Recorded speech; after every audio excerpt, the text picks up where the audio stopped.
بخشندہ کی خاص کرم نوازی کا معاملہ اور ہے۔ مصطفیٰ صلی اللہ تعالیٰ علیہ وسلم کی نبوت و رسالت کے فضائل سے خلت، محبوبیت، اصطفاء، اسراء،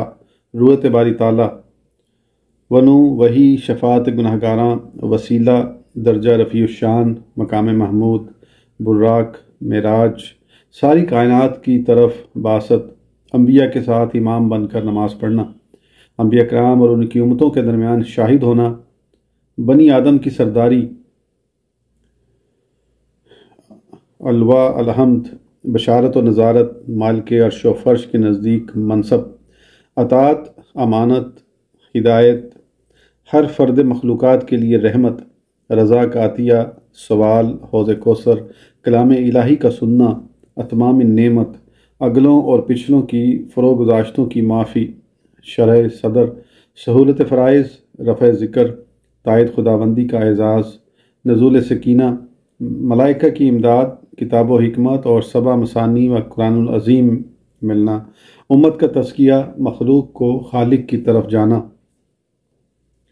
اللہ اور فرشتوں کا صلات بھیجنا، لوگوں کے درمیان حکم الہی سے حاکم و منصب ہونا،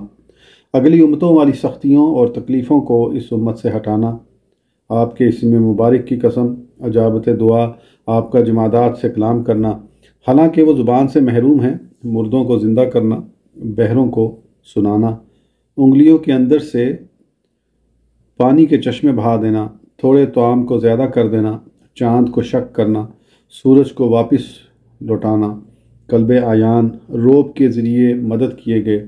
غیوب پر اطلاع، ابر کا سایہ کرنا، کنکریوں کا تسبیح پڑھنا، رنج و الم کو دور فرمانا، آپ کو لوگوں کے شر سے محفوظ رکھنا وغیرہ ایسے کمالات ہیں جن کا کوئی محفل بھی احاطہ نہیں کر سکتی ہے، کیونکہ باری تعالیٰ شانہ کے سوا کسی میں یہ طاقت ہی نہیں ہے کہ کمالات مصطفیٰ کا احاطہ کر سکے۔ علاوہ بری جو اللہ رب العزت نے اگلے جہان میں شایان شان منازل، مقدس درجات اور سعادت و خوبی کے مراتب اس کثرت سے اپنے حبیب صلی اللہ تعالیٰ علیہ وسلم کے لیے مخصوص فرمائے ہیں، جن کا احاطہ عقل کی حد سے باہر ہے، بلکہ یہاں تو مرغان وہم و گمان کے بھی پر جل جاتے ہیں۔ اگر تو کہے اللہ تعالیٰ تجھے سرفراز فرمائے کہ سرور کون و مکان صلی اللہ تعالیٰ علیہ وسلم قدر و منزلت اور عزت و عظمت کے لحاظ سے دارین میں سب سے ممتاز ہیں، جیسا کہ اس کے دلائل و شواہد اظہر من الشمس ہیں، اور اس امر کا اجمالی بیان بڑے خوبصورت انداز میں ہو چکا، اور خواہش مند ہے کہ تفصیلی بیانات پر مطلع ہو کر اپنی کشت ایمان کو سیراب اور گلشن دین کو بہاروں سے خم آغوش کرے، تو اے طالب صادق، اللہ تعالیٰ تیرے اور ہمارے دلوں کو منور فرمائے، اور عشق مصطفیٰ کی جتنی دولت ہمیں نصیب ہوئی ہے اس سے بدرجہ زیادہ اور عطا فرمائے۔ جاننا چاہیے کہ حبیب خدا صلی اللہ تعالیٰ علیہ وسلم کے محاسن عالیہ ایسے ہیں جن میں کسب کو قطعاً دخل نہیں، بلکہ وہ آپ کی جبلت میں پیدائشی طور پر پائے جاتے ہیں۔ آپ کی ذات مقدسہ میں فطری محاسن و کمالات اس طرح جمع ہو گئے ہیں کہ کوئی کمال اس احاطے سے باہر نہیں رہا۔ بے شمار احادیث میں جو آپ کے حسن و جمال کا چرچا ہے، ان کی صحت میں کلام نہیں، بلکہ بعض اخبار و آثار تو صحت سے قطعیت اور وہاں سے حق الیقین کے درجے تک پہنچے ہوئے ہیں۔ آپ کے حسن جمال اور تناسب اعضاء کے بیان میں آثار صحیحہ کثیرہ مشہورہ وارد ہیں۔ ایسی احادیث حضرت علی اور دیگر کئی صحابہ کرام رضی اللہ تعالیٰ عنہم سے مروی ہیں، جن کا محاصل یہ ہے کہ آپ کا رنگ اجلا تھا، آنکھیں سیاہ، گہری اور قدر سرخی مائل تھیں، رنگ ایسا سفید تھا جو سرخی کی جانب مائل ہو، آنکھوں کے بال لمبے تھے، دونوں حاجب جدا اور لمبائی میں ان پر باریک بال تھے، ناک لمبی اور منور تھی، سامنے والے دانت ایک دوسرے سے جدا تھے، چہرہ کسی قدر گول، پیشانی کشادہ، ریش مبارک بھاری جو سینہ اقدس کو ڈھانپ لیتی تھی، سینہ اور شکم مبارک برابر رہتے تھے، صدر انور کشادہ، بڑے جوڑ، موٹے بازو، کلائیاں اور پنڈلیاں بھاری، ہاتھوں اور پیروں کی انگلیاں موٹی اور لمبی تھی، جسم پر بال بہت کم تھے، سینہ فیض گنجینہ سے ناف تک بالوں کی ہلکی سی دھاری تھی، میانہ قد یعنی نہ زیادہ لمبے نہ بہت چھوٹے، لیکن لمبے قد والا آدمی بھی آپ کے برابر چلتا تو اونچے آپ ہی معلوم ہوتے۔ بال شکندار تھے، جب تبسم فرماتے تو بجلی کی روشنی یا بادلوں کی چمک کی طرح ذہن مبارک کھلتا، اور جب کلام فرماتے تو سامنے والے اوپر اور نیچے کے دانتوں سے نور کی شعائیں نکلتی تھیں۔ حسین ترین گردن تھی، جو زیادہ لمبی یا بہت چھوٹی نہ تھی۔ آپ زیادہ فربا نہ تھے، چہرہ پر نور بلکہ گول نہ تھا، بالکل گول نہ تھا۔ جسم پھرتیلا اور کم گوشت تھا۔ صلی اللہ علیہ یا صاحب الجمال و الکمال۔ حضرت براء رضی اللہ تعالیٰ عنہ فرماتے ہیں کہ میں نے کانوں کی لو تک بال رکھنے والے کسی شخص کو سرخ لکیروں والی چادر میں رسول اللہ صلی اللہ تعالیٰ علیہ وسلم جیسا خوبصورت نہیں دیکھا۔ حضرت ابو ہریرہ رضی اللہ تعالیٰ عنہ فرماتے ہیں کہ میری آنکھوں نے کسی کو تاجدار مدینہ صلی اللہ تعالیٰ علیہ وسلم سے حسین نہیں دیکھا۔ آپ کی جانب دیکھنے سے یوں محسوس ہوتا جیسے سورج کی شعائیں اس چہرہ پر نور میں تیر رہی ہیں، اور تبسم فرماتے تو سامنے کے در و دیوار منور ہو جاتے تھے۔ حضرت جابر بن سمرہ رضی اللہ تعالیٰ عنہ کا بیان ہے کہ ان سے ایک آدمی نے پوچھا کہ رسول اللہ صلی اللہ تعالیٰ علیہ وسلم کا چہرہ انور تلوار کی مانند تھا، تو آپ نے نفی میں جواب دیا اور فرمایا کہ شمس و قمر جیسا نورانی اور گلائی کی جانب مائل تھا۔ حضرت ام معبد رضی اللہ تعالیٰ عنہ فرماتی ہیں کہ آپ کے اوصاف عالیہ کا کیا ٹھکانہ، اگر آپ کو دور سے یا قریب سے دیکھتے ہر حالت میں حسین و جمیل ہی نظر آتے تھے۔ ابن ابی حالہ رضی اللہ تعالیٰ عنہ کی حدیث میں ہے کہ رسول اللہ صلی اللہ تعالیٰ علیہ وسلم کا چہرہ انور 14ویں رات کے چاند کی طرح چمکتا تھا۔ حضرت علی نے آپ کی مدح و ثنا کرتے ہوئے آخری وصف یہ بیان کیا کہ جو شخص آپ کو اچانک دیکھتا تو وہ ڈر جاتا، اور جو ملتا جلتا رہتا وہ آپ کا گرویدہ ہو جاتا، اور آپ کے اوصاف بیان کرنے والا یہ کہے بغیر نہیں رہ سکتا کہ میں نے سرور کون و مکان صلی اللہ تعالیٰ علیہ وسلم جیسا حسین و جمیل نہ آپ سے پہلے دیکھا اور نہ بعد میں ہی ایسا کوئی نظر آیا ہے۔ فخر دو عالم صلی اللہ تعالیٰ علیہ وسلم کے جسم اطہر کی نظافت، ریح اور پسینے کی خوشبو اور غلاظت سے پاکیزگی اور عورات جسمانی میں اللہ تعالیٰ نے آپ کو ایسی خصوصیات سے نوازا ہے جو کسی اور کو عطا نہیں فرمائی گئیں۔ حالانکہ آپ کی ان خصوصیات کو شرعی نظافت اور پاکیزگی والے 10 فطری خصائل عطا فرمانے کے ساتھ کامل و مکمل کر دیا تھا۔ اسی لیے تو آپ نے فرمایا ہے کہ دین کی بنیاد پاکیزگی پر ہے۔ حضرت انس رضی اللہ تعالیٰ عنہ فرماتے ہیں کہ میں نے عنبر، کستوری اور کسی بھی خوشبودار چیز میں رسول اللہ صلی اللہ تعالیٰ علیہ وسلم کی ریح اطہر سے زیادہ خوشبو نہیں سونگھی۔ حضرت جابر بن سمرہ رضی اللہ تعالیٰ عنہ نے فرمایا کہ ایک مرتبہ رسول اکرم صلی اللہ تعالیٰ علیہ وسلم نے اپنا دست اقدس میرے رخسار سے لگایا۔ میں نے محسوس کیا کہ آپ کا دست مکرم ٹھنڈا تھا، اور ایسا معلوم ہوتا تھا کہ ابھی عطار کی صندوقی سے نکالا ہے۔ ان کے علاوہ کسی دوسرے صحابی کا بیان ہے کہ اگر کوئی خوشبو لگائے یا نہ لگائے لیکن رسول اللہ صلی اللہ تعالیٰ علیہ وسلم سے مصافحہ کر لیتا تو سارا دن اپنے ہاتھوں میں خوشبو محسوس کرتا، اور جب وہ نور مجسم کسی بچے کے سر پر دست شفقت پھیرتے تو ایسا بچہ دوسرے بچوں میں سے پہچان لیا جاتا تھا۔ امام محمد بن اسماعیل بخاری رحمۃ اللہ علیہ تاریخ کبیر میں حضرت جابر رضی اللہ تعالیٰ عنہ سے روایت کرتے ہیں کہ نبی اکرم نور مجسم فخر دو عالم صلی اللہ تعالیٰ علیہ وسلم جس راستے سے گزر جاتے ادھر جانے والوں کو آپ کی خوشبو کے باعث پتہ لگ جاتا تھا کہ آپ کا اس راستے سے گزر ہوا ہے۔ حضرت اسحاق بن راہویہ رحمۃ اللہ علیہ نے وضاحت کی ہے کہ حضور علیہ الصلوۃ والتسلیم کا اس درجہ معطر ہونا پیدائشی اور فطری تھا، کسی قسم کی خوشبو لگانے کے باعث نہ تھا۔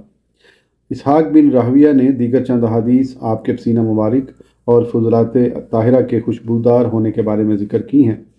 نیز امام شافعی اور امام مالک رحمۃ اللہ علیہ کے ساتھیوں سے فخر دو عالم صلی اللہ تعالیٰ علیہ وسلم کے پیشاب اور پہانے کی طہارت نقل کی، اور بطور ثبوت حضرت علی رضی اللہ تعالیٰ عنہ کا یہ بیان نقل کیا ہے، جیسا کہ شیر خدا رضی اللہ تعالیٰ عنہ فرماتے ہیں کہ جب میں نے حبیب خدا صلی اللہ تعالیٰ علیہ وسلم کو غسل دیا جیسا کہ میت سے نجاست خارج ہونے کا غالب گمان ہوتا ہے، تو اس موقع پر عین الیقین کی خاطر مجھے اس امر کی جستجو ہوئی تو ایسی کوئی چیز نہ پا کر بے ساختہ کہنا پڑا کہ یا رسول اللہ صلی اللہ تعالیٰ علیہ وسلم، جس طرح آپ زندگی میں پاک صاف تھے، وصال کے بعد بھی آپ کے طہارت میں سرمو فرق نہیں آیا، ساتھ ہی آپ کے جسد اطہر سے ایسی خوشبو آ رہی تھی کہ اس جیسی خوشبو کبھی سونگھنی نصیب نہ ہوئی تھی۔ حضرت ابوبکر صدیق رضی اللہ تعالیٰ عنہ سے بھی آپ کے جسم معطر کے بارے میں ایسا ہی منقول ہے، جبکہ آپ کے وصال کے بعد آپ کو بوسے دیے گئے تھے۔ بعض صحابہ کرام نے آپ کا خون اور کئی حضرات نے حضور کا پیشاب بھی پیا ہے، لیکن اس کے باوجود ان میں سے کسی کو آپ نے کلی تک کرنے کا حکم نہیں دیا اور نہ آئندہ ایسا کرنے سے ہی منع فرمایا۔ وہ جانے جہاں اس حالت میں پیدا ہوئے تھے کہ ختنہ ہو چکا تھا اور پیدائشی ناف بریدہ تھے۔ آپ کی والدہ ماجدہ حضرت آمنہ خاتون رضی اللہ تعالیٰ عنہ کا بیان ہے کہ بوقت پیدائش اس شاہکار دست قدرت کے جسم پر کسی قسم کی کوئی نجاست نہ تھی، بلکہ پاک صاف تشریف فرمائے عالم ہوئے تھے۔ حبیب پروردگار صلی اللہ تعالیٰ علیہ وسلم کی وافر عقل، ذکاوت و دانشمندی، قوت حواس مدرکہ، فصاحت زبان و بیان، حرکات کا اعتدال اور حسن اخلاق کے بارے میں قطعاً کوئی شبہ نہیں ہے کہ آپ تمام انسانوں سے زیادہ عقل مند اور ذہین و فہیم تھے۔ اگر صاحب عالم و دانش آپ کی ان تدابیر کے ظاہر و باطن میں غور کرے جو آپ نے اصلاح نفوس کے لیے اختیار کی، نفع عوام و خواص کی خاطر جو سیاست متعین فرمائی، یعنی اپنے تعجب خیز اخلاق حسنہ اور دنیا کو امن و امان کا گہوارہ بنا دینے والی سیرت مقدسہ پیش فرمائی، جس کے سونے پر فیضان علم سہاگے کا کام کر رہا ہے، اور شرعی قوانین کو جس محیر العقول و دانشمندی سے مقرر اور بیان فرمایا ہے، حالانکہ ان امور کا پڑھنے، تجربہ کرنے اور مطالعہ کتب سے دور کا بھی واسطہ نہیں، تو ماہر ناظر کو آپ کی عقل کے زاویہ نظر اور فہم و فراست کی روشنی میں کسی قسم کا شک و شبہ پہلی نظر میں بھی لاحق نہیں ہوگا۔ مذکورہ بالا بیان ایسا تحقیق کے سانچے میں ڈھلا ہوا اور مسلمہ ہے جس کو ثابت کرنے کے لیے کسی لمبی چوڑی تقریر کی ضرورت ہی نہیں۔ حضرت وہب بن منبع رضی اللہ تعالیٰ عنہ کا بیان ہے کہ میں نے 71 آسمانی کتابوں کا مطالعہ کیا ہے اور سب میں یہی لکھا ہوا پایا ہے کہ نبی آخر الزمان صلی اللہ تعالیٰ علیہ وسلم تمام انسانوں سے عقل مند اور رائے میں افضل ہیں۔ ان کی دوسری روایت میں ہے کہ میں نے مذکورہ آسمانی کتابوں میں یہ لکھا دیکھا ہے کہ سرور کائنات صلی اللہ تعالیٰ علیہ وسلم کی عقل سے ساری دنیا کی مجموعی عقل کو وہی نسبت ہے جو سارے عالم کے رگہائے ذرات سے ایک ذرے کو ہے۔ حضرت مجاہد رضی اللہ تعالیٰ عنہ فرماتے ہیں کہ تاجدار مدینہ صلی اللہ تعالیٰ علیہ وسلم جس طرح سامنے کی چیزوں کو دیکھتے تھے، اسی طرح پیچھے کی چیزیں بھی آپ کو نظر آتی تھیں، نیز آپ تمام انسانوں سے بڑھ کر طاقتور تھے۔ یہی وجہ ہے کہ اپنے وقت کے نامی گرامی پہلوان رکانہ کو آپ نے ایک لمحہ میں پچھاڑ دیا تھا۔ حضرت ابو ہریرہ رضی اللہ تعالیٰ عنہ فرماتے ہیں کہ میں نے رسول اللہ صلی اللہ تعالیٰ علیہ وسلم سے تیز چلنے والا کوئی نہیں دیکھا، یوں محسوس ہوتا تھا گویا زمین آپ کے سامنے سے سمٹتی جا رہی ہے۔ آپ جب بالکل آرام سے چل رہے ہوتے تو اس وقت بھی ہم تیز چلنے کی پوری کوشش کرتے تو ساتھ چل سکتے۔ آپ کا ہنسنا صرف تبسم تک محدود تھا، جب کسی کی جانب توجہ فرماتے تو پوری طرح متوجہ ہوتے تھے۔ چلتے وقت آگے کو ذرا سا جھکاؤ رکھتے، جیسا کوئی اونچی جگہ سے اترا جاتا ہے، جیسے کسی اونچی جگہ سے اترا جاتا ہے۔ اللہ تعالیٰ کے اس خلیفہ اعظم کو زبان و بیان کی فصاحت و بلاغت میں وہ امتیازی شان حاصل تھی کہ آپ کے اس اعلیٰ منصب سے کوئی سلیم الطبع بے خبر نہیں۔ کسی بلند ہمت، کم گو، فصیح البیان، ماہر علم و فن، غواص معنی اور تکلف سے بچنے والے سے یہ امر مخفی نہیں کہ آپ کو جامع کلمات دیے گئے اور نرالی حکمتوں کے ساتھ خصوصیت بخشی گئی۔ عرب کی تمام زبانیں سکھائی گئیں، اسی لیے آپ عرب کے ہر قبیلے والوں سے ان کی بولی میں کلام فرماتے اور ان کی روزمرہ بول چال کا لحاظ رکھتے، ہر زبان میں گفتگو فرماتے ہوئے مخاطب پر بلحاظ بلاغت نمایاں غالب رہتے۔ آپ کی روزمرہ کی گفتگو معروف فصاحت کلام، جامع کلمات اور حکمت بالغہ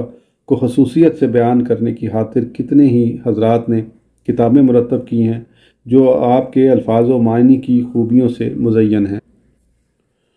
اور ان میں آپ کے تمام حکیمانہ ارشادات و جامع کلمات کا تذکرہ کیا گیا ہے صلی اللہ تعالیٰ علیہ وآلہ وسلم۔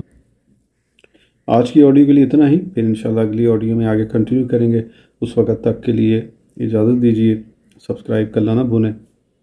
اللہ حافظ۔